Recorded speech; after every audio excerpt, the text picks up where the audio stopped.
Whenever you're ready, Mike. The truth of the matter is, I forgot. I mean, it was silly, ill-timed, badly written, and besides that, the leading lady had run off the stage with an unsightly and revealing rip in the back of her costume. A rip which had only moments before chopped there with a pair of scissors. She didn't deserve the part. I mean, the only reason she got it is because she secretly shoved a poisonous artichoke dip in the middle of her cooking class. It did which off the king, the queen, the princess, and at least 3 ladies in waiting. Oh, it was a royalty play.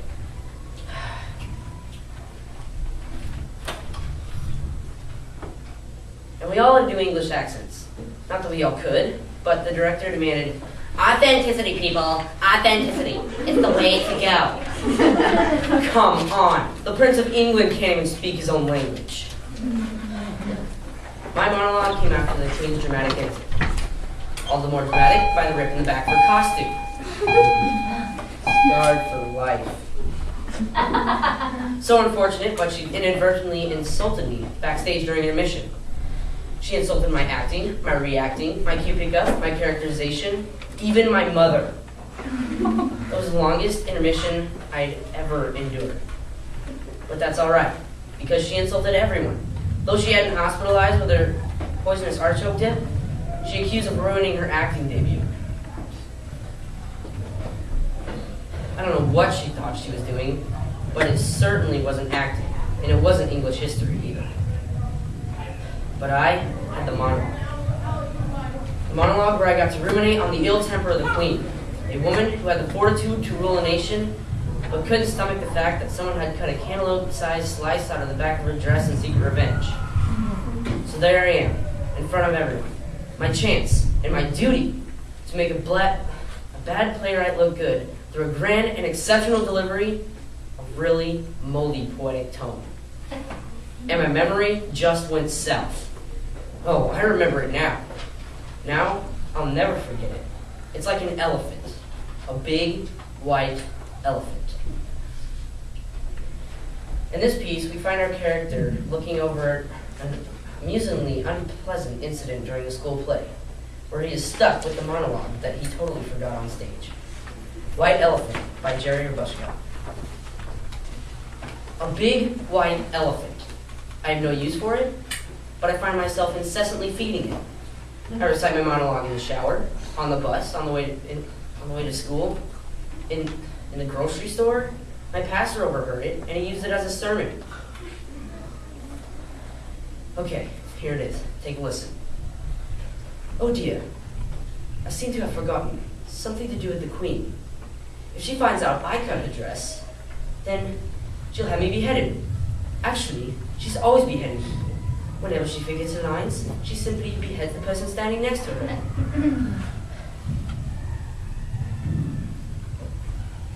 It was a large cast in Act 1, but as you can tell, by Act 2, it had dwindled very shockingly.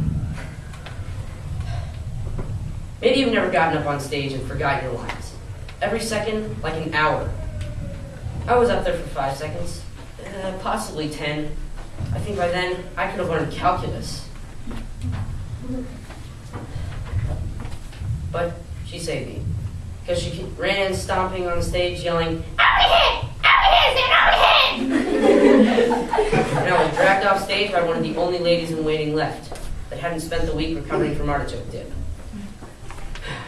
This particular cranial maneuver was a bad policy on the Queen's part, where I had several lines in scene 16, including the one which would save her life. "Think twice, Your Majesty. You'll need this head in scene 16. The Queen was outraged, head or no head. "I want to know who did." "Who did what?" I asked, as innocent as my beheaded character. "I want to know who snipped out part of my dress and then I had to go to the ball." "The ball, Your Majesty?" "Well, I can't very well go to a rave. It's the blasted 16th century." "In that dress?" I was playing medieval fashion police. You shouldn't even leave your bedroom. It's like having a dream where you're taking the final and you haven't studied for the exam. I had the dream of going up on stage and not knowing word one. My monologue was simply so to give the cast time to change their clothes. But I thought, what if the queen was this big white elephant? Completely and totally useless, but we all had to take care of her because she was so unusual.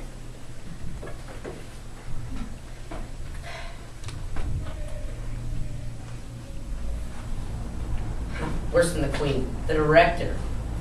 After the show, well, in high school, we do the play twice. Opening night and closing night. Friday and Saturday.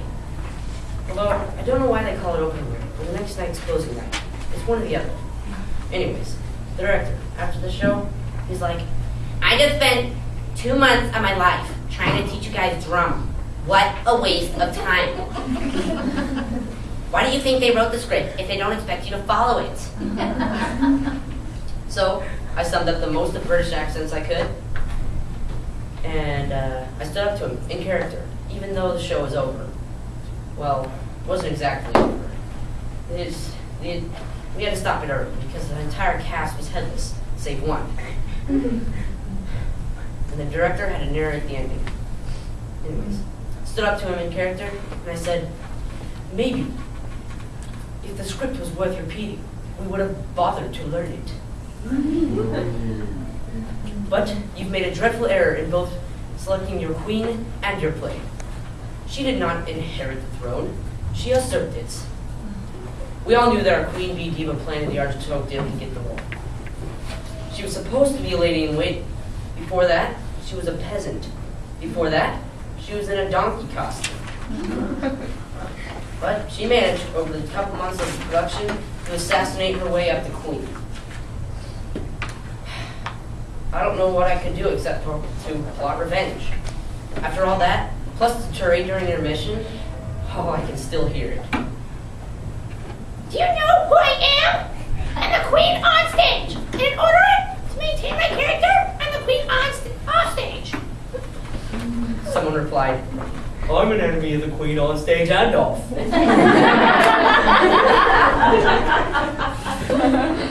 To which she replied, I'll have you beheaded and exiled in that order. she had a point. Once you're beheaded, exile is simply a waste of money. So we all drew straws. You know, all the peasants, a couple of pages, and a few ladies in waiting who were discontent and didn't want to be in waiting any longer. I won short straw, so revenge was mine. I took a pair of scissors and shredded out the back part of her dress. She changed during a blackout, during the scene change. She walked out on stage looking more like Betty Boop than Queen Elizabeth I.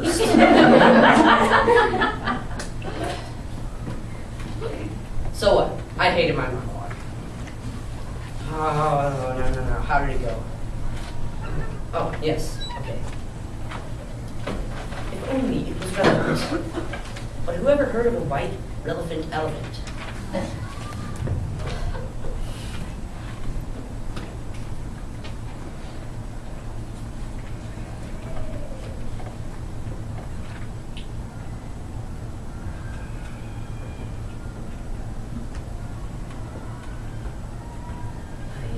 Forgot. Go to where you know. Okay. You're at the end. Oh, okay. But worse, it's all in verse. Everything was in verse. All the monologues. The author thought that talking to the audience rather than to each other made for exquisitely good drama. There seems to be something wrong with the queen. She's out of sorts, more than she's ever been. Her mental state, to me, seems quite a mess. It must be. Because someone snipped her dress. That wasn't really how it went, but I forgot most of it, so I'll just improvise. The woman wields her power like hot tortilla sauce. Her ruling style is loathsome, and her people at a loss. She'll only solve the problems of her once great sovereign nation through exile, repression, and too much decapitation. It wasn't a sign, and it was out of meter. It was all out of meter. Oh, but there's more. I had a little scene with the page. Hast thou, may I ask thee, seen the queen? Yes, she ran off stage left. She had unplanned business to attend to. Her royal gown is in shreds. I'm not sure if the page was still on her side, or if he had, pardon the pun, turned. She'll have to go to the ball. The raid in the inferior garb she wore last week in the joust. You know, she had the tailor locked up in the tower for stitching inferior goods. She did. What about the cook? The one who served up the artichoke doesn't she, too, deserve to be locked up in the tower to rot? Did not our very queen maintain her position through murder? And she attempts to keep it through subjugation? I was out of time period there, because there wasn't chip and dip in the 16th century. And I don't know if they had artichokes either. But I do know that they had belligerent queens, unruly pages, and downtrodden peasants. Not much unlike my senior class. Although there were people who were supposed to keep such autocratic types under control. Has anyone here ever heard of discipline? Okay, I'm here to make amends. I shall now recite my monologue in its odious entirety. Well, I cannot move on with my life until I do this for a crowd. Although, after my mom found out I did the little sculpture with the scissors, she grounded me. So, I can't move out of the house either. After all, I have a white elephant.